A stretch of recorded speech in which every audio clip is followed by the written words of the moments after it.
देवियों और सज्जनों, आज हम इकट्ठा हुए हैं एक कोशिश के साथ। क्या है ये कोशिश?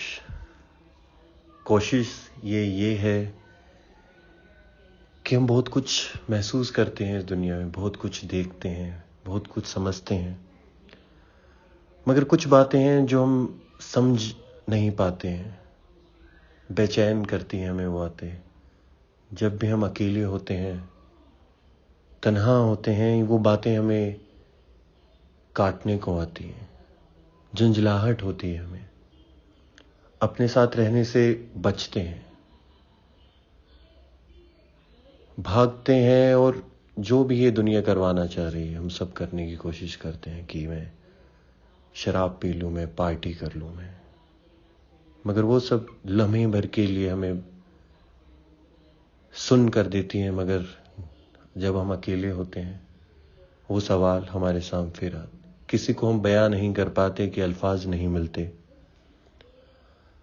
कभी अल्फाज मिलते हैं तो वो सामने जज्बात नहीं मिलते कि हम बोल पाए। अंदर ही अंदर कटते रहते हैं।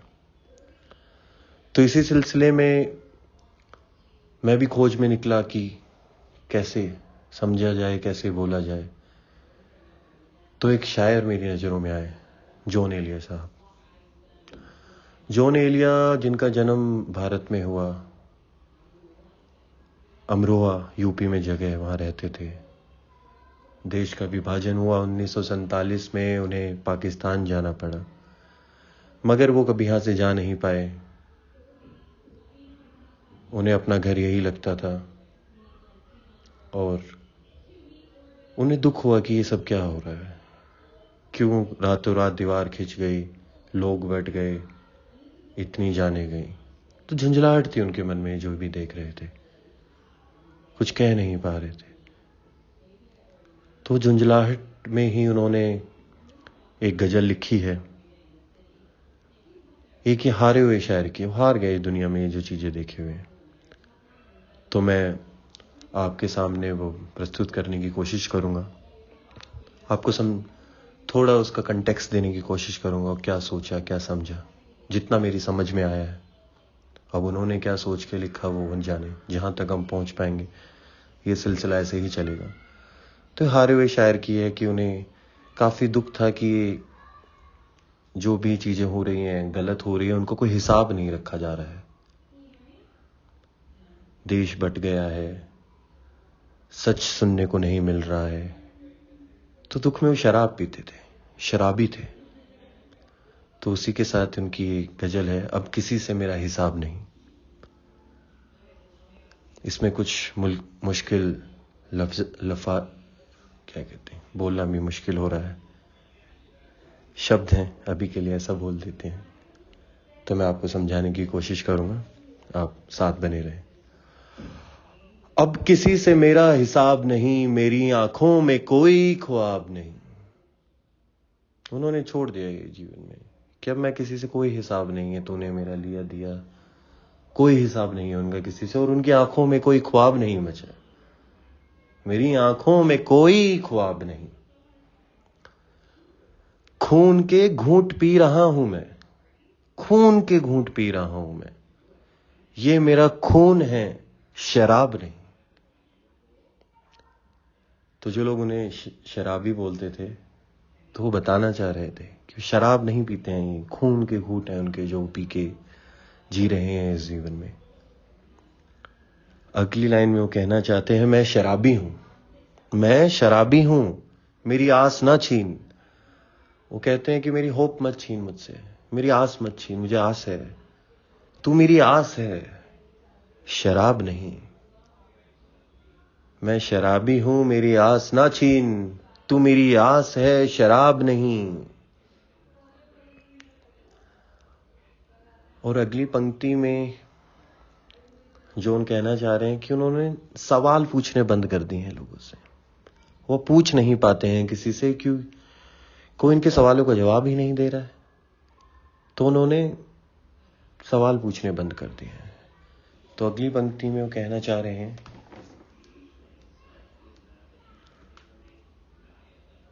नोच फेंके हैं लबों से मैंने सवाल, नोच फेंके हैं लबों से मैंने सवाल, ताकत ये शोखिए जवाब नहीं। नोच फेंके हैं लबों से मैंने सवाल, ताकत ये शोखिए जवाब नहीं। क्यों ने अपने लबों से सवालों को नोच फेंका है। कहते हैं कि ताकत है शोखी, उल्टा जवाब देना। किसी से आप पूछने जाओ कि भाई आप ये गलत कर रहे हो, वो उल्टा आपसे ही, तो कहा कि नहीं यार मैं नहीं कर पाऊंगा ये, तो उन्होंने सवाल पूछने बंद कर दिए इस जीवन में। अब अगली पंक्तियों में वो बताना चाह रहे हैं कि जो चीजें पहले थी वैसी रही नहीं है। जो पंजाब पहले था, जो उनका अमरोहा पहले था विभाजन से, वैसा अब नहीं रहा है। तो उनको वो कहते हैं अब तो पंजाब भी पंजाब नहीं और खुद जैसा दोआब नहीं। क्या पंजाब वो पंजाब नहीं रहा है? और जो दोआब था गंगा और यमुना के बीच की जगह, जिनसे उन्हें बहुत बेहद प्रेम था, वो वैसी नहीं रही, अब अलग हो गई है। ये सब वो दुख व्यक्त कर रहे हैं अपना, जो ये दुनिया बदल रही है और वो कुछ कर नहीं पा रहे हैं। अगली पंक्ति में वो कहना चाहते हैं गम अबद का नहीं आन का है, गम अबद का नहीं आन का है और इसका कोई हिसाब नहीं। वो कह रहे हैं समय का गम नहीं है, जैसे गम अबद का नहीं, अबद है इन्फिनाइट टाइम, समय का दुख नहीं है उन्हें। देखा जाए लार्ज में कि पूरा जीवन का नहीं, उनका दुख क्या है? आन का है। अब फारसी में आन का मतलब क्षण भी होता है, क्यों नहीं, हर क्षण का। और आन ईगो, कोई भी शायर होने के लिए आपके पास एक ईगो होनी चाहिए कि आप नहीं रख पा रहे, आप नहीं झुकेंगे, आप जो मानते हैं उसके लिए मर सकते हैं मगर वो झुकेंगे नहीं। तो वो आन है उनके अंदर कि गम अबद का नहीं है, जीवन का नहीं, आन का है और इसका कोई हिसाब नहीं। कितनी इसको ठेस पहुंच रही है उसका कोई हिसाब नहीं है। जो हर क्षण में वो दुख में जी रहे हैं उनका कोई हिसाब नहीं है। बूंदस एक रूह है, एक रूह यानी, बूंदस एक रूह है, एक रूह यानी इसकी फितरत में इंकलाब नहीं। वो आखिर इन दो पंक्तियों में खुद को बता रहे हैं कि वो क्यों नहीं कर पाए, क्यों हार गए, क्यों वो हारे हुए शायर है। कि बूंदस एक शरीर, बूंदस है ये शरीर, ये नश्वर शरीर, एक रूह है, एक रूह भी है इसके अंदर। ये जो शरीर हम देखते हैं इसके अंदर एक रूह है जो हमारे साथ रहती है हमेशा। एक रूह यानी, अब उस रूह को एड्रेस कर रहे हैं, एक रूह यानी इसकी फितरत में इंकलाब नहीं।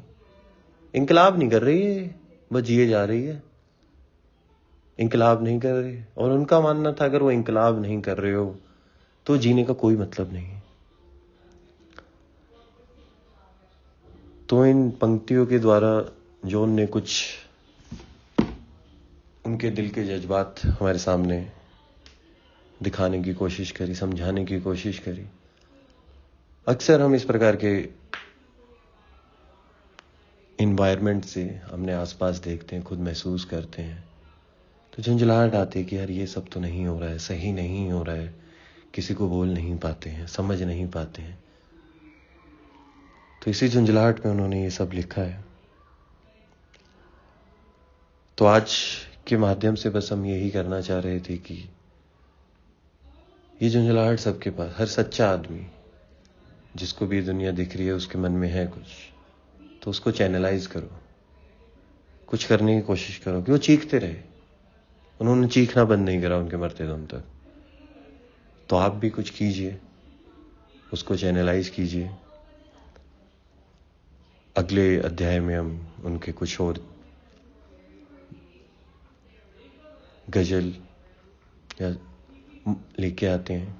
आप बताइएगा कैसा आपने महसूस किया, और इस फलसफे के बारे में जो ये हमने अभी कोशिश की है, इस कोशिश के बारे में बताइए कि इसको और कैसे बेहतर कर सकते हैं।